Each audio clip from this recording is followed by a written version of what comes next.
Кто такой даюс? Это мужчина, который не ревнует свою супругу. Это мужчина, который спокойно сидит и смотрит, как его жена гуляет по улицам, танцует с другими вальс, купается обнаженной на Иссык-Куле.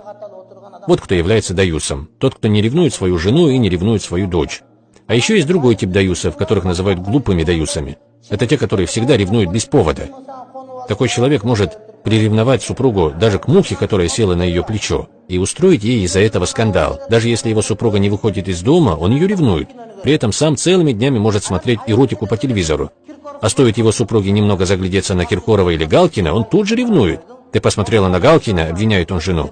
«У Галкина есть своя жена, Пугачева. Зачем ему твоя супруга? Ты об этом подумал?» И такие психи есть, которые даже не умеют правильно ревновать. Своей глупой ревностью они сами впадают в грех. А в реальности настоящими даюсами считаются те, кто вообще не ревнует своих жен. Их не волнует, где и с кем находятся их жены. Им достаточно того, что их супруга приходит домой целая и невредимая.